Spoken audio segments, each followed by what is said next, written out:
welcome back channel. Di video kali ini aku mau ngerakit Lego nih. Ntar jadinya kayak gini nih buku panduannya. Keren banget sih.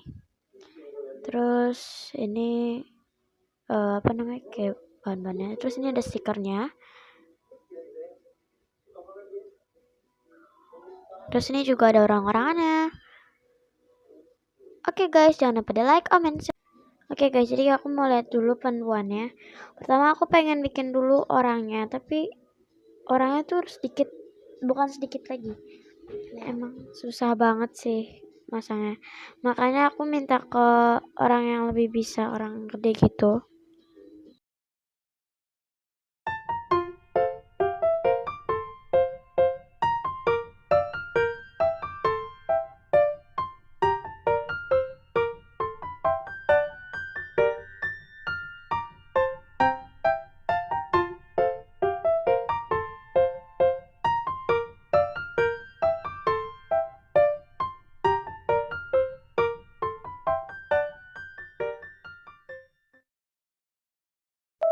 Oke guys, ini dia hasilnya. Lucu banget sih. Itu juga apa namanya, ya kayak gitu, ini lucu banget. Ini tuh kayak tukang kasirnya gitu. Apa sih namanya, penjaga kasirnya, penjaga toko atau apa ya, atau ada coba.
udah jadi guys, ini keren banget. Dan maaf banget kalau singkat videonya karena kepenuhan HP-nya, jadi gak sempet ini hasilnya bisa dibuka. Dan ini keren banget. Ini aku dibantuin mama aku sama orang-orang. Ini keren banget tau. Aku pengen. Dan ini tuh kalau nggak salah 2 jam selesainya, atau 3 jam, atau 2 jam setengah, atau 1 jam setengah ya. Pokoknya ini lama banget dan tangan aku capek, bener-bener pegel banget. Padahal udah mau selesai guys, tapi pegel banget, jadinya aku minta bantuan orang lain.